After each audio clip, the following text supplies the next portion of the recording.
Welcome to Just the Who of Us, hosted by Reah Higgs. This is a space for honest, thoughtful conversations around mental health, life journeys, holistic wellnesses, and the experiences that shape who we are.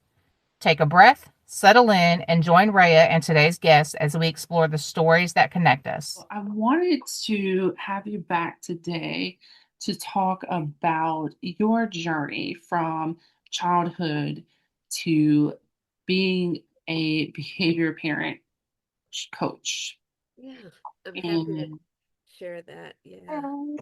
So, childhood was, as I mentioned on our previous call, really, really traumatic in many ways. Um, when I was 2 years old, it was Thanksgiving, and my mom stood up and fell down onto the floor and found out she had polio. So, and she was 7 months pregnant with my sister. So she ended up in an iron lung, pregnant. If you can picture that flat on your back with this plate coming down on your chest to compress and then release to inhale, and then compress to exhale, release to inhale for I don't know how long, a long time. And she was gone in the hospital for about a year. And she came home with this baby. well, that itself is a lot for a small child. And we had a series of women come in to our home and take care of us during that time. And then they stayed on after she was back home because she wasn't able to really move around and function the way, she wasn't like all better when she got back, basically. And as time went on, it was very clear my dad was completely unable to handle what was happening. Now he had 3 kids and he couldn't keep a job, and he was an alcoholic, and she became depressed being married to somebody like that. So she had not only polio to deal with, but also depression. So basically, from that time on, she was in bed a lot, and I was taking care of her. I was running for her food and bringing her coffee and her cigarettes, which she smoked in bed, and just uh, one night I went in the bedroom and I couldn't tell if she was alive or not. And I was like 12 or 13 years old, and I called my dad, who was out of town, quote, on business, and it was just a nightmare. It was just a nightmare. And um when she was when the day I turned 14, I woke up and there were car doors slamming in front of the house, and I looked outside and there were police cars. And I walked out of the room, and my sister said, "Mom is dead. You can't go out there." Wow. Yeah. So when I say that I can see into the heart of a traumatized child, I'm not kidding. uh, Yeah, really. and I didn't realize my grandparents owned our home, so we got moved out of our house. They suspected that my dad killed my mom, and we went to an apartment with him, and one day he just left. And then I went and lived with a relative, and then went to another apartment with him, and he left again. And then I just asked my friend if I could go live with her. And her parents, she said, "I'll call you back." Her parents said, "Okay." And I graduated from high school while I was there, and went to college and stayed in the dorm when there were holidays because I didn't have a home to go to. So I got married really young and had 3 sons, and one of them had some pretty significant health trauma. Made it through that, and uh, just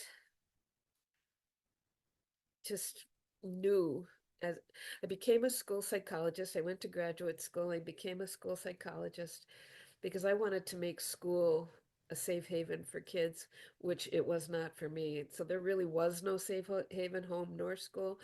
Yeah. And I wanted to help them have a positive experience. And then I went to a training to become a life coach, and I walked out of there and I said, I'm a parent coach. And I made it up because that was 2000 and there weren't other parent coaches. Right. Yeah. So I just developed it. 25 years later, I'm still at it. And I've trained over 850 people worldwide to be parent coaches. You know, it's amazing because that's what I between when I started, I said I was a family relationship coach. Yeah. And then I moved to parenting or added parenting rather.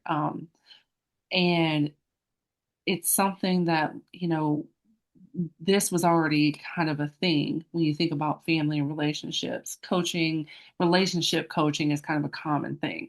I don't know, I don't see a lot of parent coaches or the, coaches who focus on the familial or parental relationships. But it is, something that exists. And it's because people like you took the step to say, I feel like there's a need for this. It's not a common thing, and I'm going to start it, you Yeah. know? Yeah. That's what happened. Just go for it. Right. And I was also on the board of Family Life Coaching Association for 6 years. So I helped to spread the word on parent coaching there as well. I've done a lot of speaking at conferences and collecting email addresses and writing a newsletter and all that. So, yeah. Yeah, there's work that goes into it outside of the work. Yeah, exactly. Exactly. So, I oftentimes when we experience trauma as a child, our reactions can kind of go one or two ways. You can kind of engulf yourself in the thing that traumatized you, or you can completely veer away from it. And for me, I was sexually assaulted as a very small child, again, as a teenager. And as a toddler, as a child, and as a teenager. And by the time I became old enough, actually, I wasn't old enough, but by the time I became what I thought was old enough, I was sexually active. And I went through a period of promiscuity as kind of a very odd way of coping with sexual assault, right? When you've been assaulted multiple times, kind of like this, it's a weird way to say, I'm taking control of this. Yes. I'm going to control how this goes because you're going to take this from me regardless, or at least that's what we think, you're going to take this from me regardless. So I'm going to control how it's given.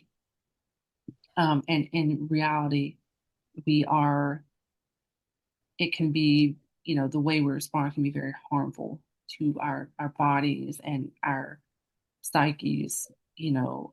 Um, and then you can kind of go the opposite way, which now I go the opposite way. Obviously, it took me a while to get there, right? But I understand relationships more. I know how to say no. I know that I can say no. I know what's safer for me, what's more healthy for me, and I teach that to my children, But me at 14 through, early 20s didn't feel that way because that version of me was healing, not even really healing. That version of me was coping with trauma. And so, it's always um, kind of refreshing too to see the flip side of that, where you come out and you start helping other people avoid the things that you did out of coping mechanism or, response to that trauma. Yeah, exactly. And I think having been sexually abused sort of changes the brain. Yeah. I think it creates an undeniable urge to replay that situation. Have you, that seems Yeah. like it was your experience. Yeah. Yeah. Like it's just like compelling to continue that behavior. Yeah. And it, to most people it wouldn't make sense because even to me, I'm like, No, it doesn't. It it doesn't. doesn't like why would you want to do that when that's the thing that hurt you? But Mhm. it's kind of like, well, that's what my brain knows. Exactly. Exactly. Brain changes occur and it sort of becomes your self-definition in a way too. Yeah. Yeah. I'm really sorry that happened to you, but I really love how you are have risen from it. You know, it's just so wonderful to see. Yeah. Thank you. Same to you. Thank you. Thank you. So, you got into coaching kind of the way, kind of similar to the way I got into coaching, because for me, wanting to, my initial plan for coaching was to start a coaching business and then turn it into a therapy practice. And I ended up just kind of keeping it coaching and using it for other things. But as a kind of response to things that I went through, like focusing on family after I went through some things with my familial relationships and decided, like, oh, I know a lot of other people go through this. I understand how to get through this now, and maybe I could help other people do the same thing, which is kind of a common theme that I see in therapists, coaches, counselors. Yeah. There's a common thread. Yeah, The wounded healer, right? right, right, right. Yeah, yeah. And it's kind of an important component, right? Because you can kind of guide people on how to get through something, but if you haven't gotten through it yourself, it's just kind of giving advice, right? Right. And it really ups the credibility when you've lived it, doesn't it? Right, right. Yeah.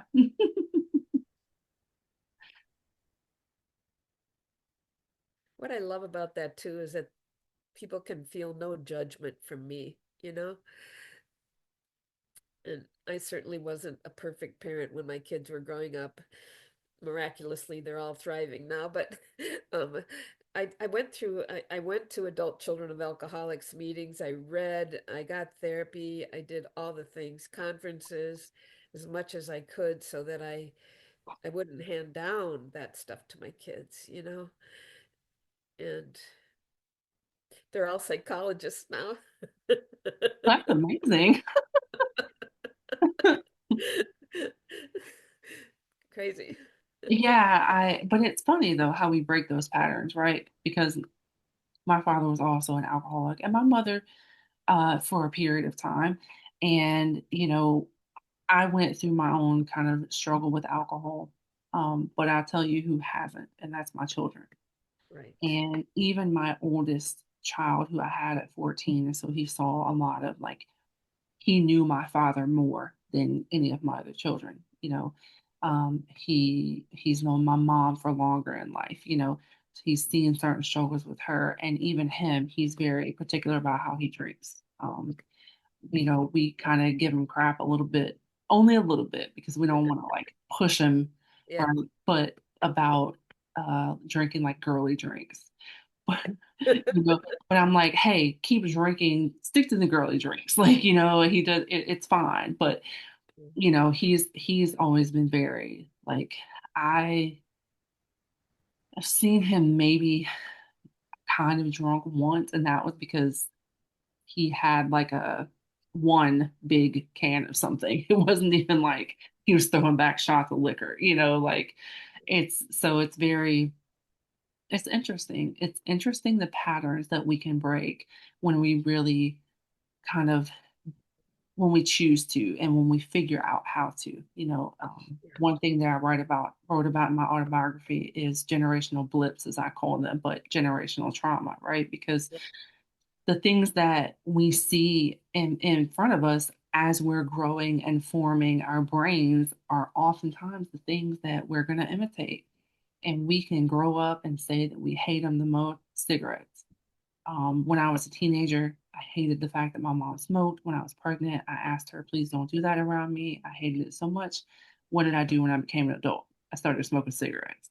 Yeah. And, this was also like people, like you could still smoke in restaurants and all this crazy stuff. So it Right. was like Right. everywhere, right? But me and my sister both hated it. But when we got on enough, we started doing it. She and I both went through struggles with alcohol. Pretty briefly. It only lasted a short period of time. It wasn't like our whole adult lives, but it still happened, and we had an alcoholic father. And although it's one of those things that we didn't like about him, it's something we ended up also struggling with ourselves. So it's like, if you don't change those patterns in yourself as a parent, then they just continue. Right. You know, It's just speaks to the power of modeling. It goes Absolutely. Yeah. deep in that child's heart and brain, right? Yeah. And but it takes knowledge, right? Like when you're in it, when you're growing up in it, you can't blame yourself when you become an adult and you find yourself in it, right? Like it Okay. takes knowledge. But one thing that someone close to me, they've said it multiple times with, having adult children, young adult children around and seeing certain things in the world. At some point, we have to become responsible for ourselves. Exactly. And this is where gaining knowledge comes in, educating ourselves comes in, because we can only blame our upbringing to a certain extent, right? Like I can't be 40 and say, well, I still do this habit because this is what was shown to me. We go out in the world and we start learning other people. We meet people different from us. We meet people who don't have this in their life. They don't have the struggle with alcohol. They don't have the alcoholic parent. We experience different people in different situations. And at some point, oh, Oh, I yeah. don't have to do this. It doesn't have to be this way, and we kind of are then that accountability has to start forming to where we say, okay, I know different and I know better. And so now I've got to change that habit to do better. Yeah. And I don't want to hand this to my kids, right? Exactly. That's the Exactly. motivation. I just do. I mean, I want to be a whole person myself, regardless of whether I have kids, but having kids was a huge motivator for me to just not hand it down to them. Stop the Yeah, generational trauma thing. absolutely. Yes, very much so. Yeah, for me, I saw what it did to myself. I saw what it did to my little sister. And, I didn't want it to keep going to my own kids. And that took a while. It took it took me getting 2 DUIs to realize, like, oh, this is a problem here. And both times I wasn't like just out driving around drunk. Now I did, and never with my kids in the car. I drove around and drank what was it? Some kind of like canned alcohol all the time. The times that I got pulled over and received DUIs were not those times, Oh, ironically. Um, but when I got pulled over and I got my DUI, I was like, oh, this is a problem. Not on the times where I'm just riding around drinking. That was never, oh, like it never stuck out as a problem. I was going through a divorce. I was relocating, all these things. I had to start over career wise, you know, and so those were the things that I was focused on, and not so much my issue, my real problem. But it's crazy how that happens because sometimes life has to kind of like smack you until you're like, Yes, oh, yes, there's an issue here. yes, exactly. And the whole idea of the smack, is it's a gift because it wakes you up, and as adults we have the brain function to make a decision about that. Our prefrontal cortex, however developed it gets, is there for 23-year-olds women and 25-year-old men, but it can be delayed by trauma and ADHD and all the things, but we get it eventually, and we choose.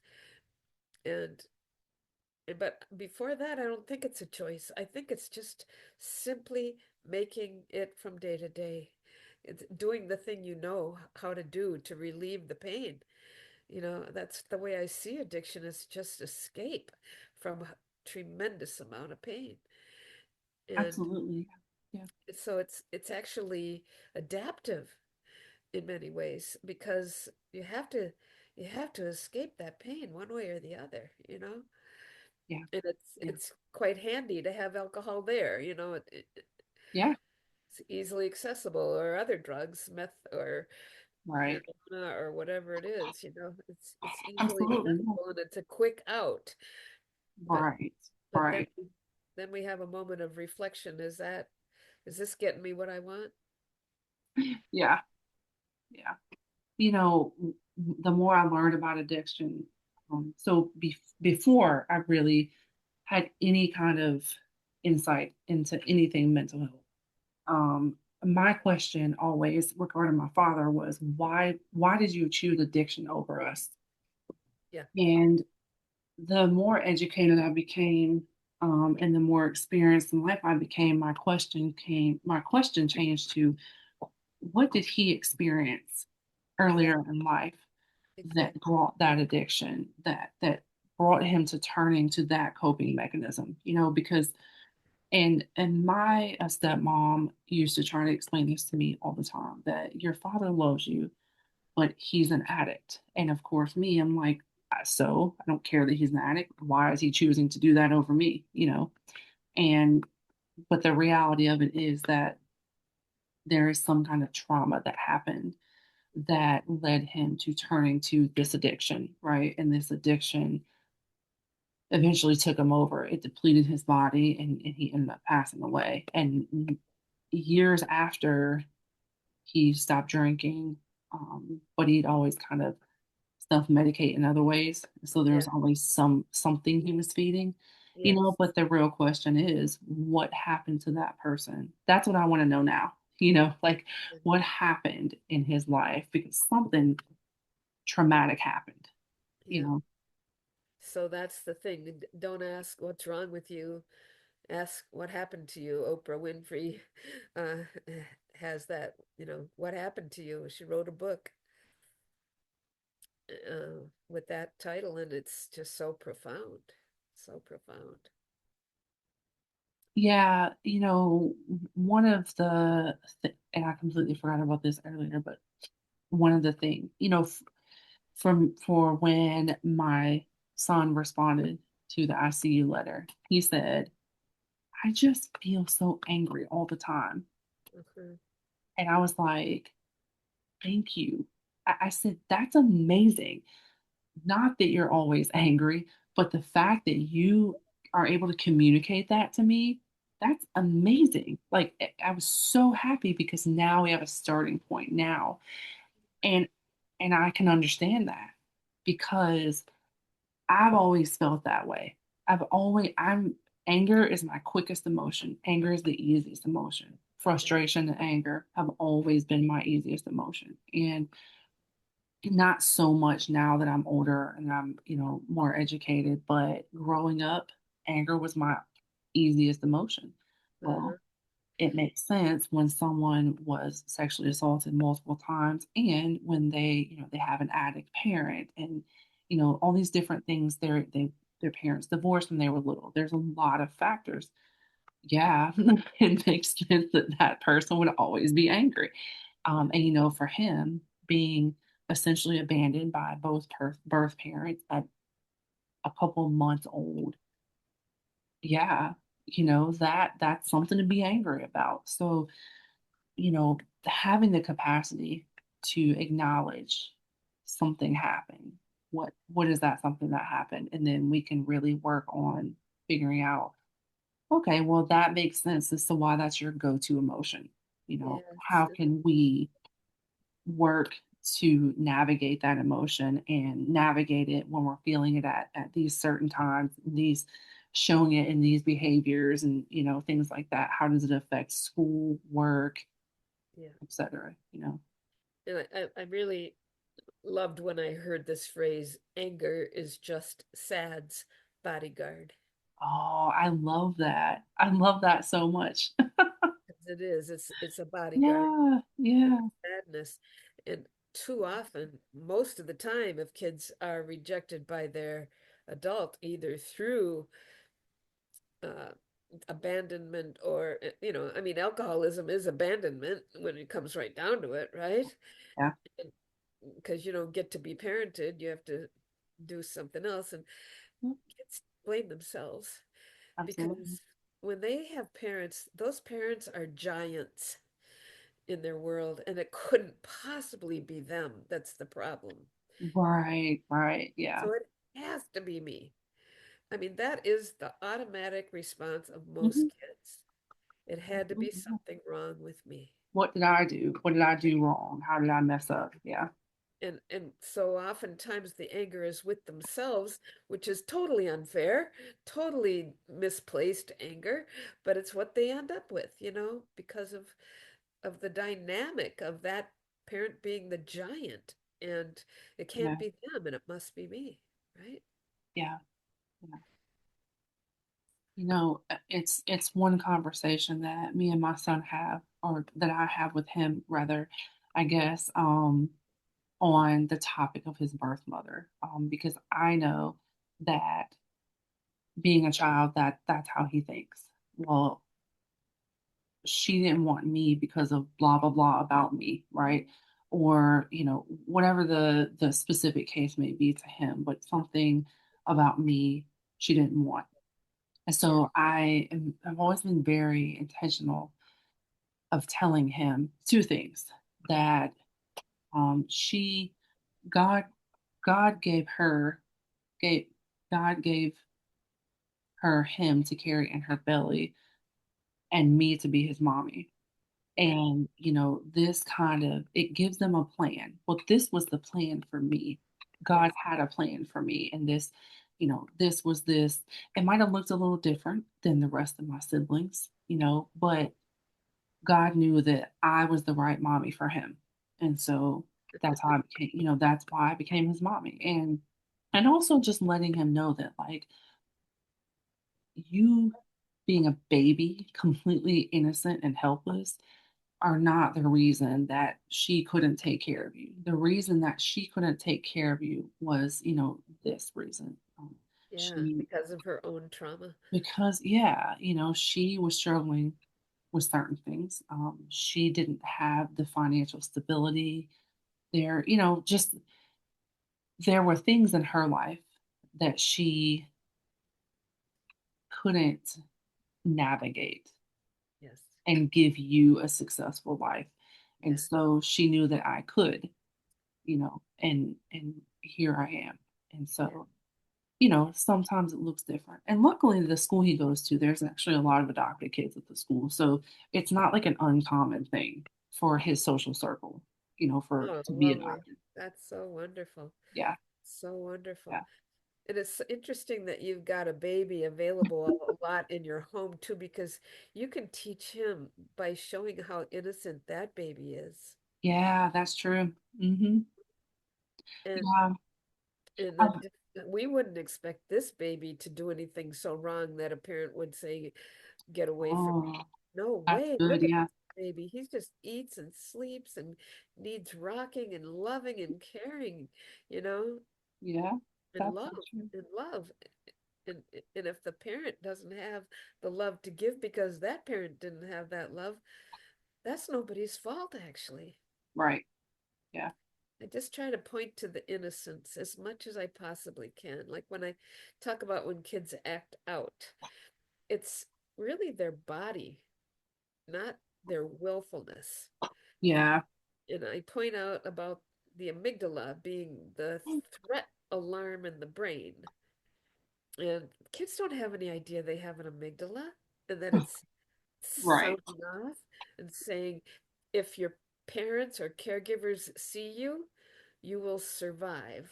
If they don't, get their attention. Yeah. And they know what gets parents and caregivers attention, negative Right. behavior all the time. It's like Right. there, there's com- there's this ill-informed judgment out there on the part of adults that needs to go by the wayside now because we know more now about where this behavior comes from. It Yeah. comes from the body of the child. And so I help parents calm the amygdala by reflective listening, by saying, you're really hurting right now. You wish this wasn't happening, or you wish something else was happening. So that, or you're feeling upset. I mean, just saying what it is actually calms the amygdala because that is seeing the child, and the amygdala says, Mom saw you, you're going to survive. Calms the amygdala, and then the prefrontal cortex, that logic part of the brain, can come online, but only then. So too often we leap to logic with kids. You can't act like that because that's disrespectful. And that's not how we treat each other in our family. That's not how Yeah. you treat your classmates. That's logic. Yeah, that's true. First thing is reflection. Calm that amygdala so the prefrontal cortex can come online because they don't operate at the same time. Mm. And the amygdala does not discriminate between positive and negative attention. So if you give a child who's acting out attention, you're actually rewarding the very behavior that you didn't want because the amygdala says, she saw you do that again. Yeah. So Yeah. if you can say to children everything they do right, which is, I say, be like Sherlock Holmes and watch for anything that you could possibly give them feedback on. Yes. Like anything they're doing right. Usually what we do is breathe a sigh of relief and walk away. But to stay engaged, the way you would if something negative was going on. Absolutely. Yeah. Stay engaged and say, whoa, when you did that, I felt so impressed because it just shows me how grown up you're getting. What's going on here? Get out, just a little bit of fun and heartfelt appreciation. Yeah. Then the amygdala says, Mom saw you do that again. And you're going to grow good behavior instead of trying to stop bad behavior. Yeah. Yeah. That's something that I found in my older kids. That, so when I was pregnant with my son, I went to a high school, and part of it was for pregnant teenagers. Uh-huh. And so, we took parenting classes and things like that in preparation. And it's one of the things that I learned there, positive reinforcement, because it's true. It's if you point out everything they do bad, like that's all they know. That's how Right? they define themselves, right? That's I'm a all. bad kid. Yeah. And so I've always tried to make it a point in parenting to point out the good things they do too, because it's kind of like it takes one bad review to ruin like 50 good reviews thing. It like that's how our brain is too. You could say a whole bunch of good things about us, but if you point out one negative thing, that's all we can think about. Exactly. Because the amygdala says, do that again. Do that again. She saw you. It doesn't matter if it's positive or negative attention. Do Yeah. that and kids, as I said, have no idea they have an amygdala. They think it's their fault, but it's not their Yeah. fault at all. So we go back to the innocence. The parents are innocent because they're doing the thing they learned how to do, and they just didn't know better Right. by coming down on kids when things are negative. So they're innocent, the kids are innocent, and so then we can work with how to move forward with it instead of placing blame, because placing blame gets you nothing. Absolutely. Yeah. It's called Present Moment Parenting. Oh, that's also the name of my book. Present Moment Parenting, the guide to a peaceful life with your intense child. I love that so much. And it's some of this stuff, like my my youngest and my oldest are boys, and then my middle three are girls. And so, some things too that we always have to pay attention to is that every child is different, right? Because Yeah, parenting three girls, I got used to girls. I had my boy, and he's very much a boy, but having girls, it's kind of like, okay, you look for more like the attitude and stuff like that, yeah, the sassiness. And then you have this boy who's just kind of like wild. And, you know, on the surface, he's wild because he also has ADHD, he's has abandonment, and all these things. And so it's like, it can be, well, I'm not, because I've actually said this before at some earlier point in my parenting. I'm not used to I'm not used to parenting a child like him, right? yeah, Like, I'm used to girls, they have their hormones and blah, blah, blah. And we accept that, right? Okay, let's communicate that you can't talk to me that way. I understand that you're feeling this and this, but we have to communicate a little bit differently. But yeah. then you have a boy who's so completely different. And it's like, I don't I don't know how to parent like this, but we have to figure it out because, well, that's what we do as parents. But a lot of times when you have multiple kids, almost every time you have multiple children, you're gonna have to adapt to different parenting styles. And that's just how it is. It really is. And when you mentioned ADHD, I used to work at a clinic for a brief time, and it was for kids with developmental issues and behavior issues. And they tested every single kid with ADHD for auditory processing deficits. Hmm. They all had it. Yeah, makes sense. So it does totally make sense. Yeah, So when you're trying to talk to a child with ADHD, you know, much of what you're saying isn't arriving in their brain. yeah, So that's why I encourage parents to use visuals, like writing the ICU letter. yeah, How deeply it went into your son when he saw it in writing. yeah, You saw him, and he reacted with such huge, beautiful interaction with you. I mean, it couldn't have been better. How could it have been yeah. even the Right. slightest bit better? Yep. You know?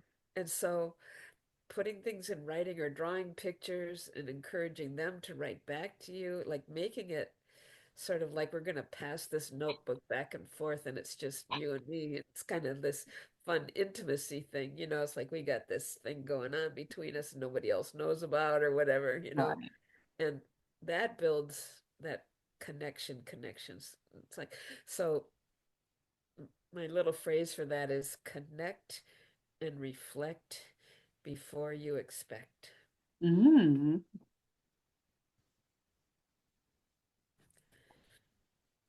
Because if you're gonna run to logic right away, it's not going in Yeah. because of auditory processing and because the amygdala is firing, you know, and the prefrontal cortex is turned off, and that's the logic part of the brain. It's turned off. It's not going anywhere. So I love explaining this physiologically because it just shows that the kids are not doing this from their will, but from the need to survive. Yeah. Yeah. And that's very important too, because a lot of times with children, especially when we are older, Yeah. and I say that because, we have some people have kids young. I've had kids young, but now I'm 40 and he's 10. And so there's a big gap, and I know and understand things a certain way. And so sometimes when we have these gaps within our children and ourselves age wise, we Yeah. can forget that, oh, they don't know as much as I do. They don't understand, they don't comprehend the same way I do. But you kind of, and even sometimes, he can have conversations where it's like, oh, you're like talking to an adult right now. but Uh-huh. he is a child and he responds and processes like a child, and so sometimes it can be easy for us to forget that when we are Totally. dealing with small children. Yeah, we're talking about brain development. Brains are body parts. You know, we don't expect a kid who has diabetes to get that pancreas working correctly and Right. get that blood sugar in line right now. We Right. never Yes. say that to a child, but we don't remember Right. that brains are body parts. They develop over time and they are not little adults for that reason. We have to really Yeah. meet them where they are rather than expect something totally different from them. But one way that I really encourage parents to help that prefrontal cortex develop is to include them in the decision-making process instead of issuing a directive like it's time to get this room cleaned up right now, to walk in and say, when you look around this room, what do you think needs to happen? Right. Yeah. Ask a question instead of give a directive, and that actually helps the child have to think about what needs to happen in this room, and that develops the prefrontal cortex because they're problem solving, which is another factor that is in that part of the brain. Absolutely. Yeah. Yeah. So, or the word how, like, I want to go outside right now, and it's like dinner time, and there's homework. Well, how does that work with the fact that we're about to sit down for Right. and we gotta be sure that that math stuff is finished by tomorrow. So Hmm. help me think this through. Develop the prefrontal cortex, and it's also really respectful. Very much so. Yeah. Because sometimes they can come up with ideas and it gets It them thinking can. too. They can be creative. I've had that with all of them really, but I was outside one day with one of them, with my youngest, and I said, do this way. And I turn around and he's doing it backwards. And I'm like, okay, so let's figure out how this makes sense or doesn't make sense. So Yeah, what's happening when you're doing it this way? Oh, yeah, he was blowing leaves. Oh, I'm blowing it that way. I said, well, what happens when you get back up here to the front? Oh, I've got to turn around and blow it back down. And I was like, beautiful, so now beautiful. you understand why I said to do it this way. Yeah, Yes, that makes sense. yeah, Because also too, with or without having ADHD, but I think especially with having ADHD, our kind of our thought process, sometimes we don't quite get there initially, yeah, or if we have a thought out in our head a certain way, we think that's what's going to work, and someone tells us differently, and it's like, well, I can't see that because I have this planned out. So yeah, sometimes we need to kind of talk through it to say it's something I do with my husband all the time. If I ask if, I want his input on something. And he's kind of like, well, just whatever you want to do. And I'm like, well, no, let's have a conversation because that helps me to kind of work it out loud. And then maybe my way is not the right way. Maybe your way is better, or maybe my way is right. But let's have this conversation so we can think it out and really plan better. You're addressing the impulsivity part of ADHD, aren't you? Right. The brain just fires, and that seems like the thing. Yeah. But you're slowing down to reduce the impulsivity. That's beautiful, Rhea. Thank you. It really is. It's just wonderful to say, well, let's talk it through. Yeah. Yeah. And it creates partnership. Absolutely, because then we're working together to figure this out and not just kind of one person taking it over. It's Yeah. it's an important part of relationships, working together and not just it eliminates that feeling of feeling like you're carrying the whole load. And it Yes, also reminds yourself and your partner, hey, there's two parts of the support system. exactly. Exactly. Um, And then the kids see you partnering and yeah, you're modeling that, which is fabulous for everybody. right. Yeah. Yeah, and two, it's important when you didn't have both parents in the home, you know. Right? Even for my younger kids, um, I feel like it's changed the trajectory of certain components of their future relationships because there was a portion of time where I was married before, and that marriage, a lot of it was strained. And then there was a large portion of time where I was a single mother. And so they've seen all that, specifically my older two kids, they've seen all that. Um, and now they see this relationship to where, like we talk, we kiss, we, like do all these things in front of them. And when we first got together, we would argue in front of them. And his mom lived with us at the time. And she made a point one day, she was like, you guys should never argue in front of your children. Like, you should never like fight in front of your children. He was raised by a single mom. I was raised by a single mom. He actually had an abusive step parent at one point. I had a step parent kind of part, like, I didn't live with them. So, like, I only saw certain things. She wasn't abused. She's a wonderful person. Um, but we didn't have the in-home 24/7 solid relationship. Right. So for us, it took a little bit longer to get there. But now I'm confident that it it impacts the kind of relationships that they will have because they actually have that example set now, and not just the rough stuff. But Yeah. they've seen the rough stuff, but they also seen that you can grow and develop and have a healthy relationship. So, it's important to do those things in front of them. Yeah, I just think it is good to let them see the rough stuff occasionally, not like on a daily basis or something like that, but Right. see that adults don't always agree, and here's how they come to an agreement, Yeah. I mean, and it doesn't mean they don't get mad sometimes, Right. and that's very informative for kids about their future relationships. Right. Yeah, absolutely. But it takes work. It takes personal growth and personal work, especially when you don't have certain things exemplified for you as a child. Exactly. Boy, have you ever really put your effort there. Wow. That's remarkable. It's remarkable. Thank you. Thank you. I appreciate it. You deserve it. Thank you. All right, that means a lot. I appreciate that a lot.